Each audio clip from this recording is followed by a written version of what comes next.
Hey, shalom, shalom. Very good evening to you. This is Keskia Lewi ben Yisrael HaMoreh, which means the teacher in the Hebrew language, the language of the African Hebrew Israelites that were brought into slavery via the Atlantic slave trade.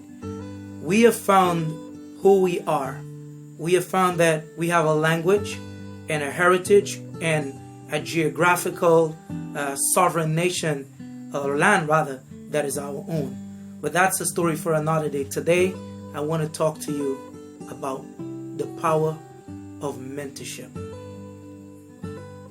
The power of mentorship is something that we today have to appreciate much, much more.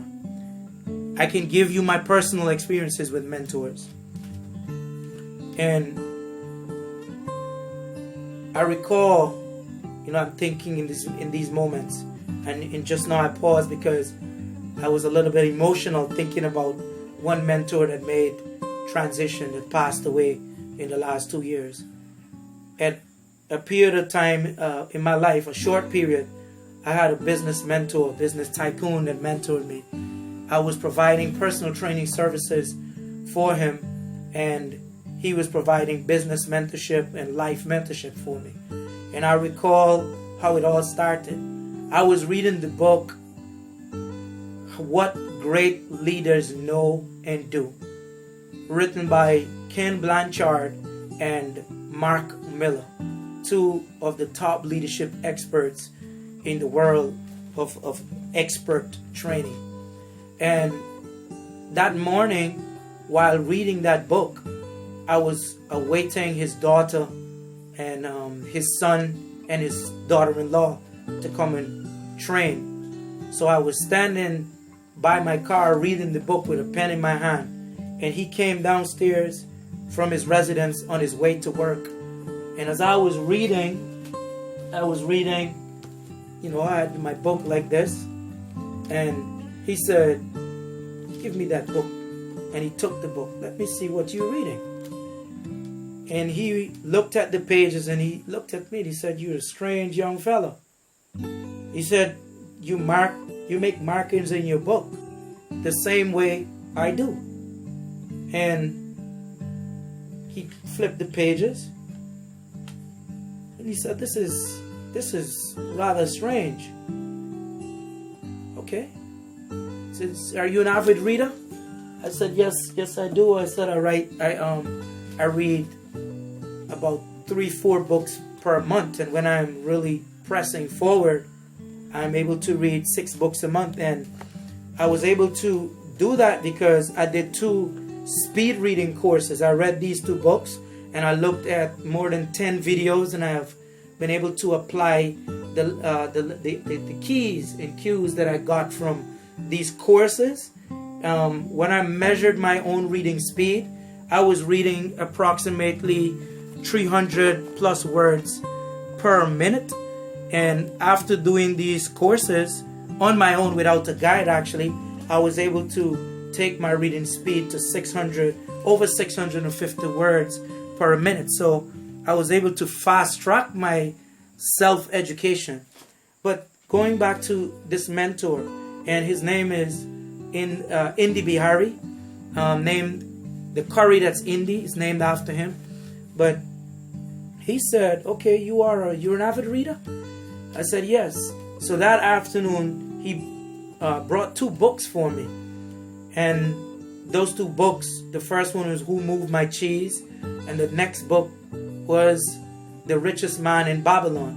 And he told me, he said, "You have that night, you said the book Who Moved My Cheese, that book is the maximum time I should take to read it is 2 to 3 hours, and the next book a 4-hour read." Now, I read those books out that same night, and I returned his books, and then eventually I bought my own. But the power in that mentorship moment shifted me into higher gear, because he saw that I had a hunger and a thirst for growth. And he, in other words, like a farmer watered the garden or the seeds that he saw.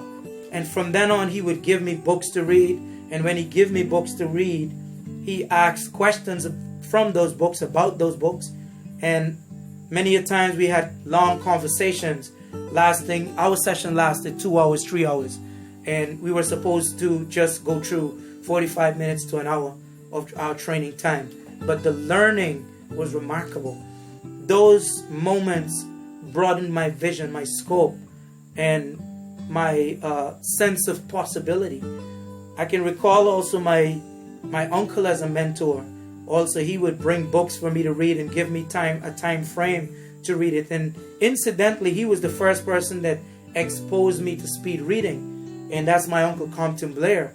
And those days, man, at that time when he was my teacher and guide in some ways, probably without knowing that he was mentoring me, or deliberately he was, I did not like the moments, many of those times. I did not enjoy it. But working in an environment that was growth oriented and where I was constantly watched over and guided down a certain path really have helped me. And when I left the company that I was working under him in, then the lessons became very relevant. Now, another moment or another few moments of mentorship that I can think and recall of my spiritual mentor, Kohen Mikhail Ben Levi, HaKohen, the priest and teacher, my spiritual mentor. I recall one time, I would usually I would make a mess of myself because I'm always bold and taking risks. And he said to me, you are failing tests that you have been prepared to pass. And I never forgot those moments. Then there was another time that he gave a message. The message was, build a legacy or leave a legacy, one of the two. And I was about 20 years of age at that time. And that shifted me into thinking more about my future, about leaving a legacy. Now I'll say this, without those mentors, without those teachers and guides, I don't think I would be alive at this time. Now I have a new mentor, new business mentor, and the perspectives that he has given has opened my eyes to possibilities beyond the very dreams and goals that I've ever had before. And again, it's a testimony to mentorship and how it empowers. So if you are someone that is older and you have value to give and to share, be a multiplier. Be a multiplier. This is one of those books that you want to grab onto and share ideas from. Be a multiplier. Be someone that adds value to younger folk, persons in the next generation, so that your legacy would outlive you. Be someone that see potential in others and nurture their potential, because without mentorship, we will not reach our potential. The next generation will not be able to supersede the works that we do in this generation. So there you have the ideas. And I've used my own personal experience in humility so that I can inspire you if you are in a position or that seat that you can mentor, teach, and guide. And if you are in that seat where you need to be mentored, ask for accountability. Because my latest mentor that have come on board, he is 62 years old, and in the future I'll give you that name. And if I did not ask, I would not be held accountable like I'm being held accountable right now to the goals, the vision that I have, and the possibilities that have come out of these mentoring moments. So make it your duty to be a mentor for those that need guidance, that need help. And if you are a mentee, be a lifelong student. Be humble enough to ask for help, and be humble enough also to listen and follow through. When you ask for mentorship, ask that your mentor give you tough love. Ask that your mentor give you the accountability that you need, constructive criticism. Ask them to be totally honest with you. Ask them to tell you the truth, even when you don't want to hear it. That's the only way you will expand your current capacity or capabilities. Mentorship has a multiplier's effect when given, when shared, and also surely when accepted. Shalom, shalom. Cheers.